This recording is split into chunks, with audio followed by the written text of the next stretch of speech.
Se hai cliccato su questo video è perché vuoi sapere come il fascismo abbia trasformato, censurato e reinventato la lingua di un intero popolo. Ebbene, sei nel posto giusto. Ciao, io sono Graziana, la vostra insegnante di italiano, e questo è il mio canale, Lernamo. In questo video faremo un po' un tuffo nella storia dell'Italia e della lingua italiana e in particolare ci soffermeremo sugli anni 20 e 30 del Novecento, gli anni del fascismo, per scoprire in che modo Mussolini e il fascismo abbiano plasmato e modificato la lingua italiana. Come sempre però restate fino alla fine del video perché ci sarà un esercizio di ripasso.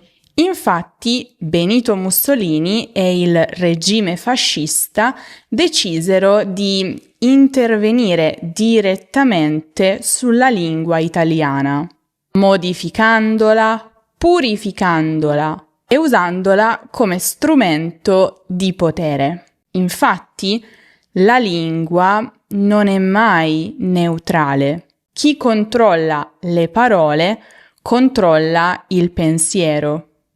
E questo il fascismo lo capì benissimo. Dunque, innanzitutto, negli anni 30, il regime lanciò una vera e propria campagna contro le parole straniere, chiamata bonifica linguistica. E l'obiettivo era chiaro: eliminare i forestierismi, cioè le parole di origine straniera, soprattutto francesi e inglesi, e sostituirle con termini italiani. Pensate, nel 1923 fu creato un apposito comitato e nel 1940 fu vietato per legge l'uso di parole straniere nei luoghi pubblici, nelle insegne dei negozi, sui giornali. La retorica fascista dell'epoca,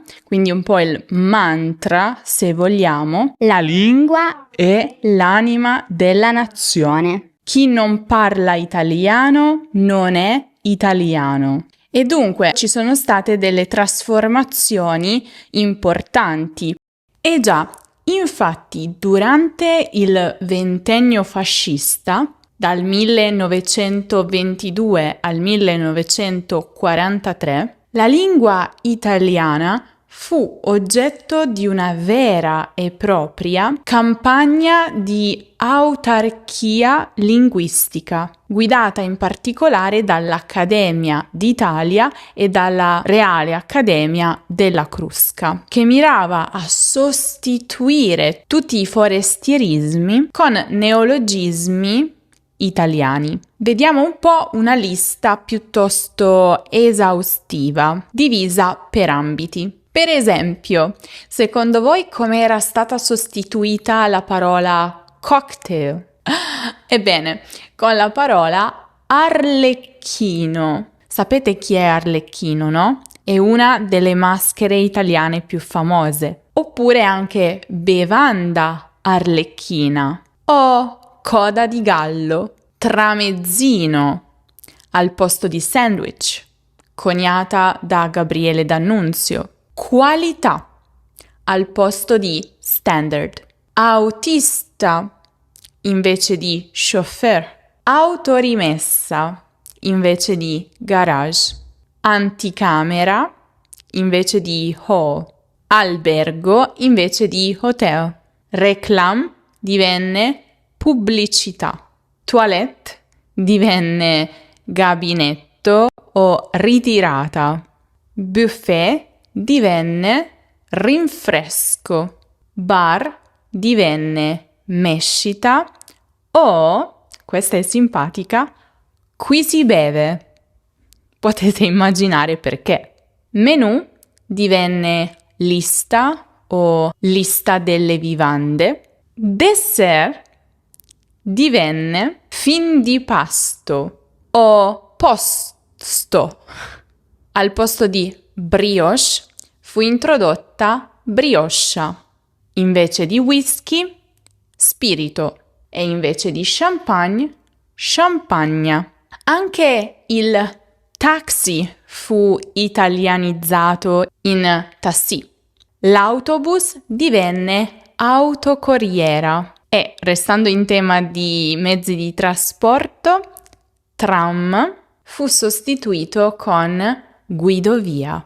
E nello sport alcune sono utilizzate ancora oggi, quindi per esempio calcio invece di football, pallacanestro invece di basket, pallavolo invece di volley, pugilato o pugilistica invece di box, disco volante al posto di frisbee, rete al posto di goal, angolo al posto di corner, allenatore invece di coach, allenamento invece di training, squadra invece di team. Attenzione, ritiro invece di meeting. Inoltre si cercò di sostituire la parola stessa per sport con vigoria, però questa proposta fu meno fortunata e record divenne primato. Dal mondo del cinema e dello spettacolo, film fu sostituito con pellicola. Fu introdotta la parola per director, e cioè regista, e poi tutte le parole collegate: sceneggiatore, sceneggiatura, fotogramma, cinepresa, cortometraggio, lungometraggio, notiziario invece di news, cronista invece di reporter. Dal mondo del commercio e dell'economia fu introdotta l'espressione grande magazzino invece di department store, esposizione, mostra invece di exhibition, rappresentante invece di agent, ditta, azienda, impresa invece di firm. Dal mondo della moda, panciotto sostituì gilet, farsetto sostituì pullover. E non è finita qua. Pensate un po', anche nomi stranieri di persone e soprattutto città vennero italianizzati, adattati all'italiano. Luigi Armstrong per Louis Armstrong, Benito Vila per Benny Goodman, Maurizio Chevalier per Maurice Chevalier, Buonaria invece di Buenos Aires, e così via. Ora, alcune di queste parole coniate o comunque riprese dal fascismo sono rimaste fino ai giorni nostri, come tramezzino, ad esempio, autista, calcio. Altre sono state immediatamente abbandonate, come coda di gallo o qui si beve. E altre ancora rimangono invece come delle curiosità storiche, come per esempio l'italianizzazione dei nomi. Una delle modifiche più curiose e per molti studenti stranieri di italiano anche una delle più sorprendenti riguarda i pronomi di cortesia. In italiano oggi tutti noi sappiamo qual è il pronome di cortesia che utilizziamo per rivolgerci a qualcuno che non conosciamo o a qualcuno a cui dobbiamo mostrare rispetto. Usiamo lei con la L maiuscola, ma Mussolini lo odiava. Infatti nel 1938 il regime dichiarò che il lei era un pronome servile, di origine spagnola e dunque indegno di un italiano fiero, virile. Al suo posto impose il voi come forma di rispetto, considerato più romano, più fascista. Dunque, Questo è un fenomeno davvero molto interessante. Vediamo come è cambiato l'uso del pronome di cortesia in italiano nel corso della storia. Durante il Rinascimento, il pronome di cortesia utilizzato era vossignoria. Vossignoria. Oggi completamente scomparso.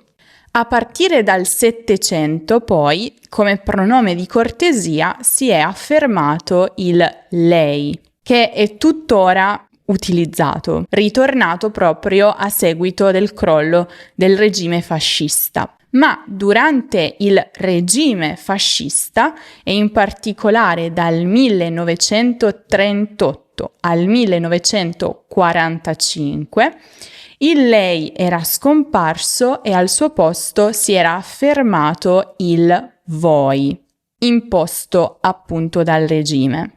Dovete sapere però che questo voi è ancora un po' utilizzato come forma di cortesia nel sud Italia, soprattutto in Campania, Calabria, Sicilia. E la ragione è che qui era già piuttosto in uso da prima del fascismo. Dunque non è un'influenza del fascismo, è qualcosa che da sempre era utilizzato e che quindi ancora rimane come forma tradizionale, affettuosa, però soprattutto tra gli anziani, quindi sta via via scomparendo.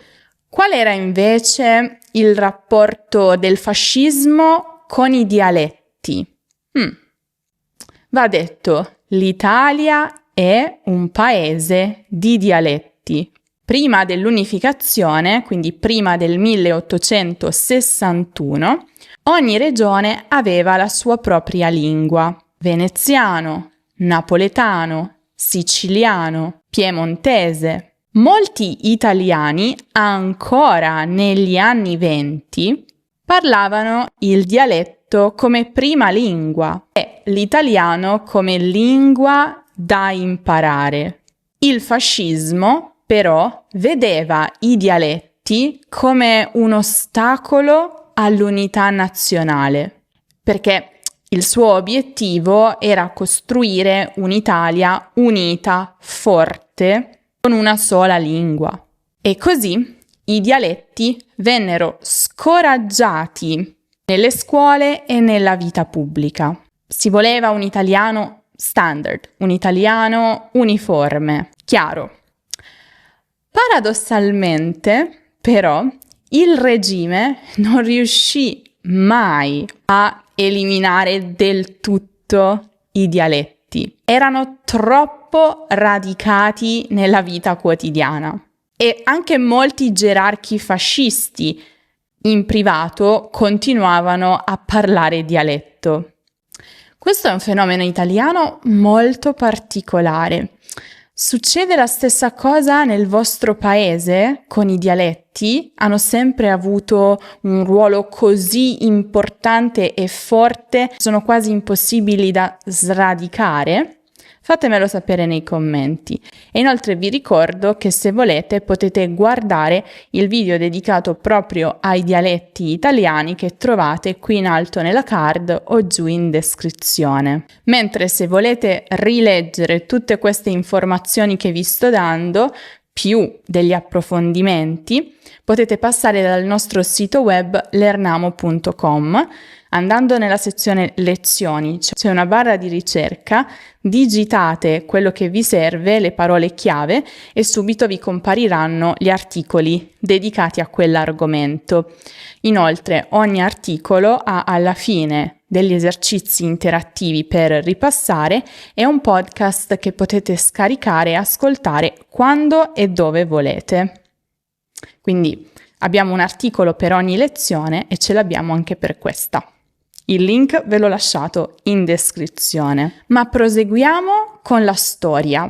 Oltre a vietare parole straniere, il fascismo creò un suo proprio lessico specifico, un vocabolario carico di retorica, di grandiosità.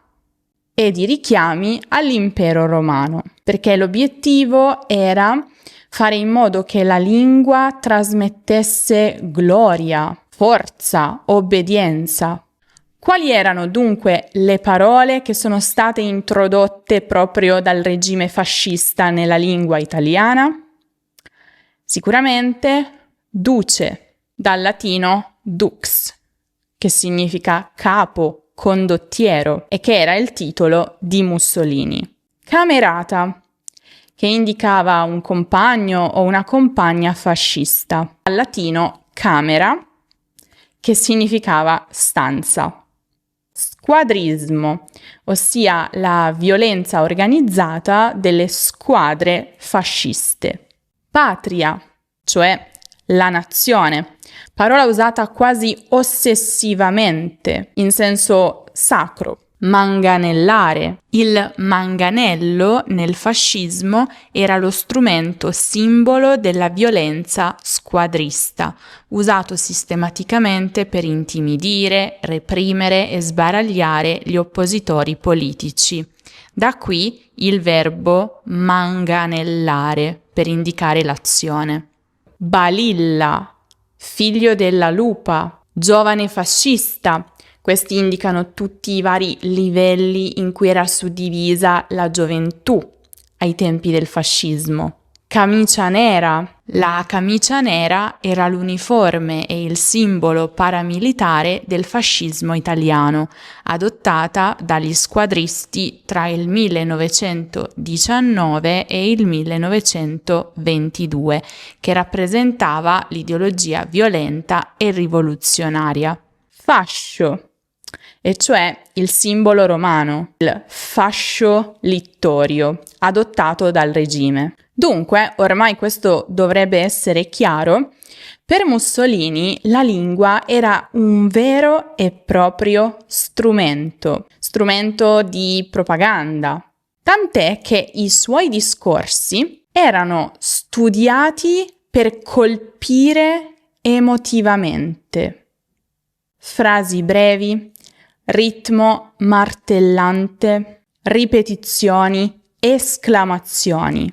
Uno stile oratorio, uno stile di parlare, di presentare un discorso che si rifaceva alla retorica latina classica, ma ovviamente adattato per essere utilizzato nelle piazze, alla radio. E c'è una citazione molto interessante riguardo proprio la lingua fascista, che dice: la lingua fascista era costruita non per far pensare, ma per far sentire. Quindi era molto molto emotiva in questo senso.